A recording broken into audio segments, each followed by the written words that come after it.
At the airport he said, "Don't walk with me. You'll embarrass me in front of my friends."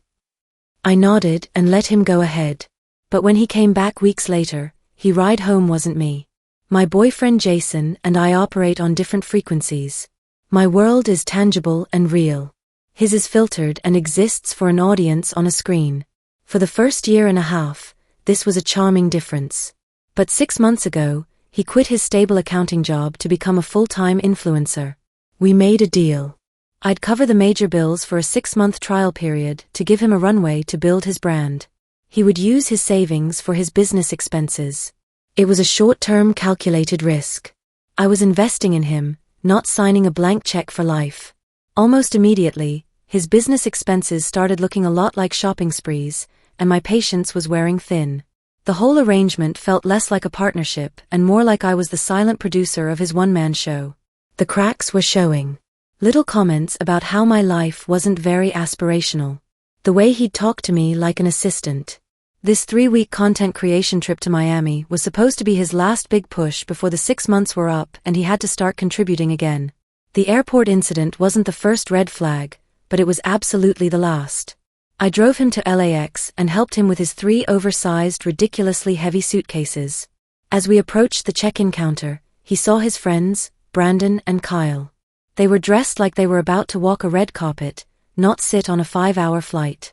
They looked over at me in my comfortable jeans and Northwestern University sweatshirt, and I saw them exchange a look of faint disgust. Jason stopped dead in his tracks. He turned to me, not with a loving goodbye, but with a look of sheer panic. "Okay, you can stop here," he said, his voice a harsh whisper. I was confused. "What do you mean?" "I'll walk you to security." He let out an exasperated sigh as if I had just suggested we start line dancing in the middle of the terminal. He glanced over at his friends who were pretending not to watch, then looked back at me. "Don't walk with me," he said, his voice low and sharp. "You'll embarrass me in front of my friends."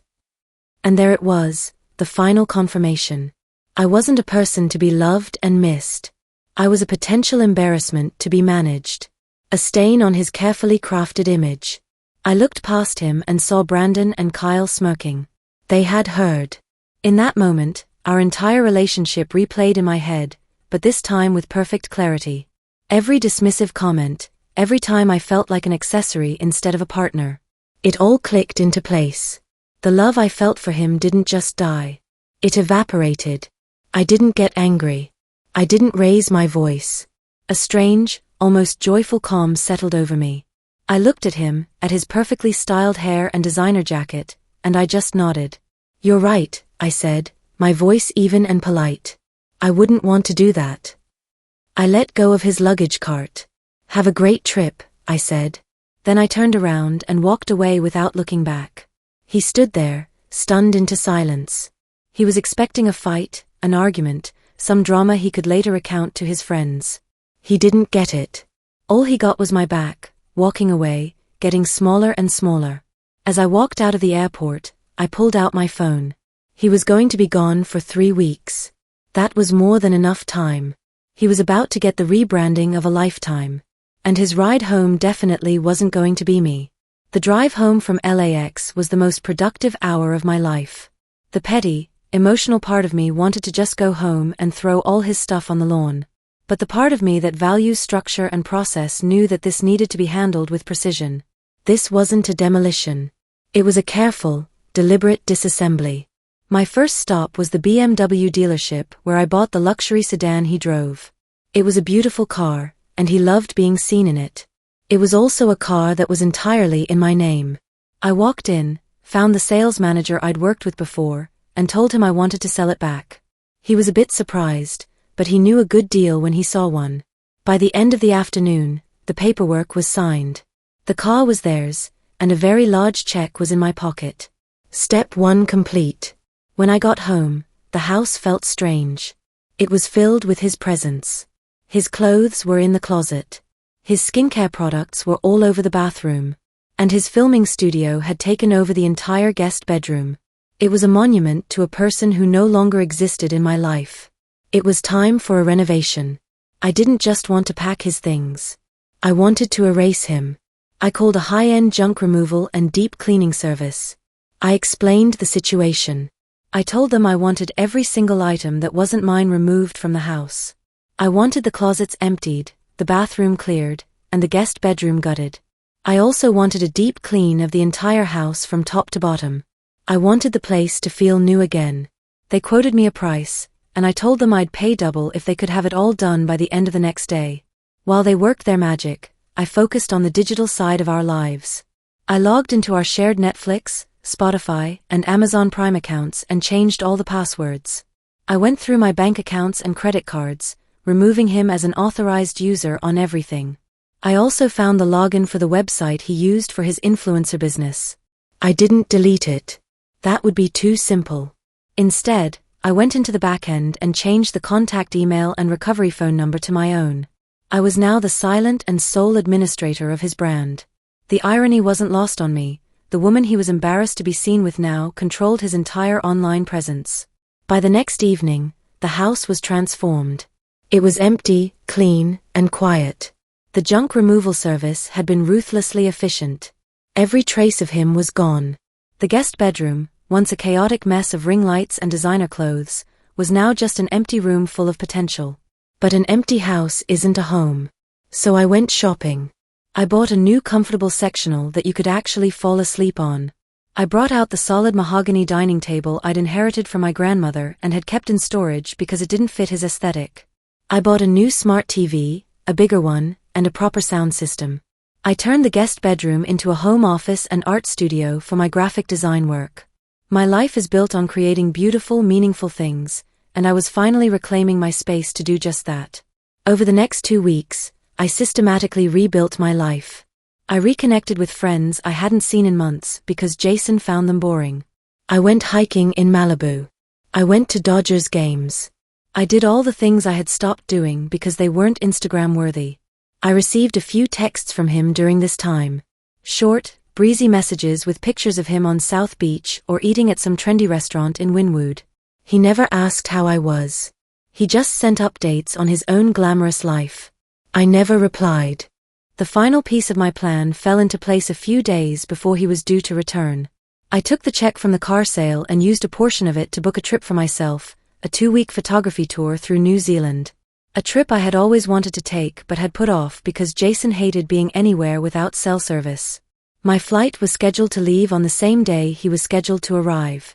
The day before his flight home, I sent him a single email. The subject line was important information regarding your return. The email was short and to the point. Jason, as per your request at the airport, I have ceased to be a part of your life. To that end, I have made the following arrangements. 1. Your belongings have been professionally packed and moved to secure store self-storage on Wilshire Boulevard, Unit 247. The access code is 8-5-7-2. The first month is prepaid. 2. The BMW you were driving has been sold. It was my property. 3. The locks on the house have been changed. You are no longer a resident. I trust this provides you with the freedom you desire. I will be out of the country for the next few weeks and will not be reachable. I wish you the best in your future endeavors. Linda. I hit send, turned off my phone, and finished packing my camera gear. He wanted to be the star of his own show. I had just given him a brand new stage, a completely empty one. As I drove to LAX the next morning, I felt something I hadn't experienced in months: complete freedom. No more walking on eggshells around his moods. No more pretending his followers' opinions mattered more than mine. No more being treated like hired help in my own relationship. The irony of driving to the same airport where this all began wasn't lost on me. But this time, I was the one leaving for an adventure, and nobody was there to be embarrassed by me. I was traveling solo, and I couldn't wait. At the gate, I turned my phone back on just long enough to post one final update to my own social media, a simple photo of my boarding pass with a caption, "New Zealand, here I come." Sometimes the best journey starts with knowing when to walk away. Then I switched it off again and prepared for takeoff. I was somewhere in the middle of Milford Sound, enjoying the profound silence of the New Zealand wilderness, when I finally turned my phone back on. It had been 5 days since I'd left. The digital onslaught was even more spectacular than I had imagined. It was a beautiful symphony of panic and rage. I had hundreds of notifications. Missed calls from Jason, his friends, and his parents. Voicemails that I could see from the transcriptions were just strings of incoherent screaming and emails. So many emails. My best friend Sarah had been my woman on the ground, and she gave me the play-by-play. Jason's flight had landed, and he had apparently waited at the arrivals curb for over an hour, expecting me to be there. When I didn't show up, he had a full-blown tantrum right there on the sidewalk. He finally had to take a ridiculously expensive Uber all the way back to my house in Beverly Hills. The driver, according to Sarah, who heard it from a neighbor, had to help him with his 3 massive suitcases. He paid the driver, and the Uber drove off just as he was trying his key in the lock. The moment of realization when the key didn't work was, by all accounts, a sight to behold. He was stranded on my porch with 300 pounds of luggage and no way to get in. He started calling me, of course. Then he called his friends. Brandon and Kyle, who had been so supportive of his glamorous Miami adventure, were suddenly very busy. Neither of them had a car big enough for his luggage, and they lived in tiny apartments in West Hollywood. His parents had to drive 3 hours from San Diego to come and get him. Sarah said the scene on my front lawn was pure chaos. His father was yelling, his mother was crying, and Jason was just sitting on one of his suitcases, staring at the front door of the house he was no longer welcome in. The social media campaign started that night. It was a coordinated attack. Jason, Brandon, and Kyle all posted long tearful stories about the dark side of relationships and how I had abandoned Jason, leaving him homeless and stranded. They were trying to paint me as a monster, but I had already inoculated our mutual friends against their nonsense. Before I left, I had sent a short private message to a few key people. I told them that Jason and I had broken up and that he had said some things that made it clear we wanted very different lives. I asked them to just reserve judgment until they had all the facts. So when the smear campaign started, it didn't land. People were skeptical. The story of what he had said to me at the airport had already started to leak out. His narrative of being a blameless victim wasn't holding up. The most glorious part, however, was what I had done with his website. Remember how I had taken administrative control? While I was on my trip, I had made one small change. I replaced his entire portfolio of glamorous filtered photos with a single high-resolution image. It was a picture of the receipt from the junk removal company, with the total cost circled in red. Underneath it, I added a single line of text, "Brand undergoing a strategic realignment. Please check back soon for updates." I heard from Sarah that one of his few remaining followers saw it and sent him a screenshot. His entire online persona, his business, had been reduced to a receipt for throwing his stuff away. He had a complete meltdown and took the entire site offline. The legal threats came a week later. A letter from some fancy law firm in Century City demanding I restore his access to the house and provide financial support. My lawyer, a woman who enjoys this kind of thing a little too much, sent back a response. It included a copy of the deed to the house in my name only, a copy of the car title in my name only, and a detailed invoice for his half of all living expenses for the past year, which far exceeded any claim he could possibly make. The letter ended with a polite suggestion that if he wanted to pursue this in court, I would be more than happy to file a countersuit for the money he owed me. The legal threats stopped. The social media posts stopped. All that was left was a quiet, satisfying silence. As I stood on a cliff overlooking the Tasman Sea, watching the sunset paint the sky in brilliant oranges and pinks, I felt something I hadn't experienced in years: complete peace. No drama, no cameras, no need to perform for anyone. Just me and the natural beauty of the world, exactly as it was meant to be enjoyed. My phone buzzed with one final message from Jason: "I'm sorry. Please call me." I looked at it for a moment, then deleted it without responding. Some apologies come too late, and some bridges, once burned, are better left as ashes. It's been about 4 months since I got back from my New Zealand adventure. The silence has been the best part. My house is my own. It's filled with art I've created, photographs I've taken, and a profound lack of drama. The story of Jason's return and the subsequent implosion of his life became a sort of local legend among our friends. He and his parents had to hire a U-Haul truck to go to the storage unit and retrieve his mountain of belongings. I'm told it was a very tense and unhappy family outing. He ended up moving back in with his parents in San Diego. His influencer career is, for all intents and purposes, over. His brand was built on a lifestyle he couldn't sustain on his own. Without me to fund the trips, the clothes, and the fancy dinners, he had no content.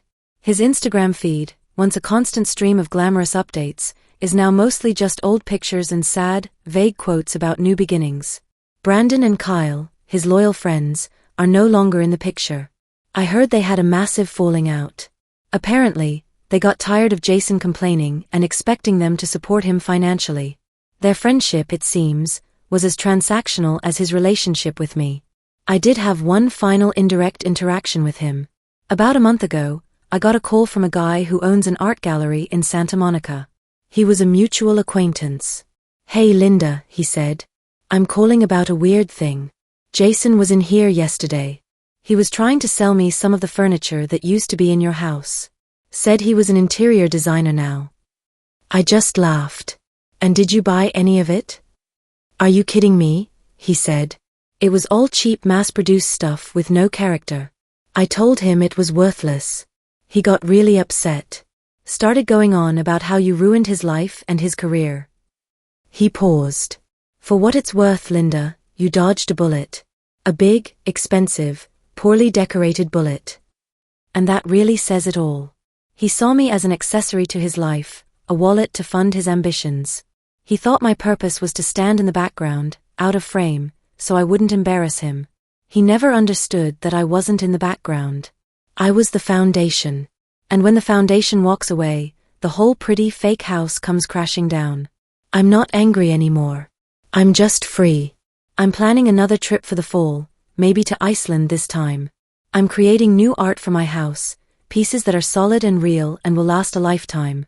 I'm building a life that doesn't need to be photographed to be enjoyed. He wanted a life that looked perfect online.